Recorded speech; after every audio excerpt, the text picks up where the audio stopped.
Hello friends, welcome to Paraplus. இன்றைக்கி நம்ம ரொம்பவே ஷார்ட்டான ஒரு டாபிக் தான் பார்க்க போகிறோம். இது ஒரு 5 மார்க்கில் கேட்டால் எப்படி எழுதணும்னு மட்டும் நான் சொல்கிறேன்.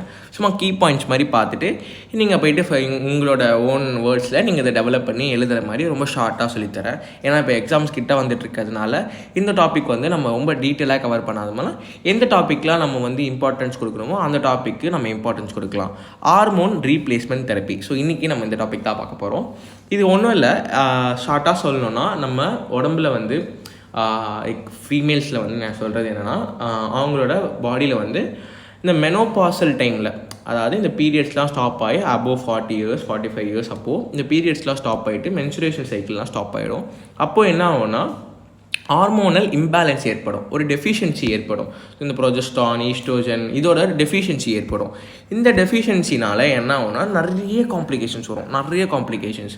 ஸோ அந்த மாதிரி காம்ப்ளிகேஷன்ஸ்க்காக இவங்க என்ன பண்ணுவாங்கன்னா, இந்த ட்ரக்ஸ்லாம் ஃபிசிஷியன் ப்ரிஸ்கிரைப் பண்ணுவாங்க. ஸோ இந்த ஈஸ்ட்ரோஜன், ப்ரொஜெஸ்ட்ரான் அவர் கம்பைன்டு பில்ஸ், அவர் வெறும் ப்ரொஜெஸ்ட்ரான் மட்டும், ஸோ இந்த மாதிரி இருக்க பில்ஸ்லாம் ரெக்கமெண்ட் பண்ணுவாங்க.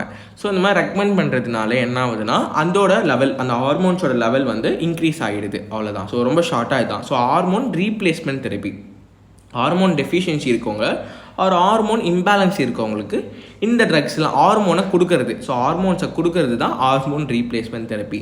ஸோ இது பார்க்கலாம் வாங்க. It's a medical treatment used to relieve the symptoms associated with the hormonal imbalance or deficiency.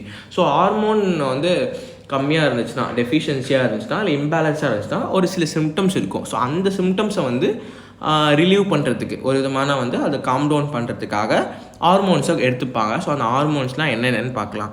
So இது பர்டிகுலராக எப்போ எடுத்துக்கிறாங்கன்னா டியூரிங் மெனோபாஸ். ஸோ மெனோபாஸ் டைமில் தான் இந்த ட்ரக்ஸ்லாம் எடுத்துக்கிறாங்க அப்படின்னு நம்மளுக்கு ரிசர்ச் பிரகாரமாக தெரிய வருது. And then HRT involves administration of hormones such as estrogen and progesterone to replace those no longer produced by the body. So இந்த ஹார்மோன் ரீப்ளேஸ்மெண்ட் தெரப்பி இதில் என்ன பண்ணுறோன்னா, இந்த ஹார்மோன்ஸை நம்ம அட்மினிஸ்ட்ரேட் பண்ணணும். ஸோ கொடுக்குறோம், நம்ம இந்த ஹார்மோன்ஸை நம்ம ட்ரக்காவோ ஓரல் டேப்லெட்டாவோ எடுத்துக்கிறோம். ஸோ எடுக்கிறதுனால என்ன ஆகுதுன்னா, அது என்ன மாதிரி டேப்லெட் பார்த்தீங்கன்னா ஈஸ்ட்ரோஜன், ப்ரொஜெஸ்ட்ரான்.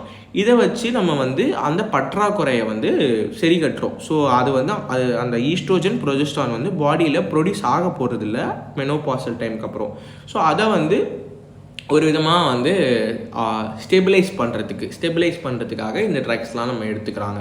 ஸோ இப்போ பார்த்தீங்கன்னா இதில் என்ன மாதிரி ட்ரக்ஸ்லாம் இருக்குதுன்னு பார்த்தீங்கன்னா, estrogen only therapy, combined estrogen and progesterone therapy. So இந்த 2 டைப் ஆஃப் தெரப்பிஸ் இப்போதைக்கு ஃபாலோ பண்ணிகிட்ருக்காங்க. ஸோ இது இண்டிகேஷன் எதுக்காக இது எடுக்கிறாங்க அப்படின்னு பார்த்தீங்கன்னா, மெனோபாசல் டைமில் ஃபஸ்ட்டு விஷயம் PCOS டிஸார்டர் இருக்கவங்களுக்கு, ஹைப்போகொனடிசம், ஸோ இது ஒரு டைப் ஆஃப் டிஸார்டர், இதுக்காக எடுக்கிறாங்க. மூட் ஸ்விங்ஸ் இருக்குன்னா எடுப்பாங்க, டிப்ரெஷனுக்காக எடுக்கிறாங்க, ஸ்லீப் டிஸ்டர்பன்சஸ் இருந்தால் எடுக்கிறாங்க, அண்ட் டிக்ரீஸ்டு லிபிடோ. ஸோ லிபிடோனா என்னென்னா செக்ஷுவல் எப்படி சொல்கிறது, அரோசல் சொல்லுவாங்க. ஸோ லிபிடோ, ஸோ அது ரொம்ப கம்மியாக இருந்துச்சுன்னா, இன்ஆக்டிவாக இருந்துச்சுன்னா அப்போ இந்த மாதிரி ட்ரக்ஸ்லாம் கொடுத்து பூஸ்ட் பண்ணி விடுவாங்க, அவ்வளோதான். ஸோ இதுதாங்க ஹார்மோன் ரீப்ளேஸ்மெண்ட் தெரப்பி. ரொம்ப குட்டியான டாபிக் தான். இதை வச்சு நீங்கள் ஒரு 5 மார்க்ஸ் எழுதுகிற அளவுக்கு நீங்கள் எழுதலாம். ஸோ இந்த ஹார்மோன் ரீப்ளேஸ்மெண்ட் தெரப்பிக்காக இந்த ட்ரக்ஸ் இருக்கிறதுனால சில சைடு எஃபெக்ட்ஸ் கூட இருக்குது. அது மோஸ்ட்டாக மைல்டாக தான் இருக்கும். ஸோ அதை பற்றி கூட நீங்கள் கொஞ்சம் எழுதலாம். அப்புறம் 2-3 ட்ரக்கு பேரை எழுதிட்டு இந்த தெரப்பியை பற்றி கொஞ்சம் லைட்டாக எக்ஸ்பிளைன் பண்ணுங்கள். ஈஸ்ட்ரோஜன்னா ஈஸ்ட்ரோஜன் மட்டும் எடுப்பாங்க, கம்பைன்னா கம்பைன் போத் ட்ரக்ஸ் இருக்கும்.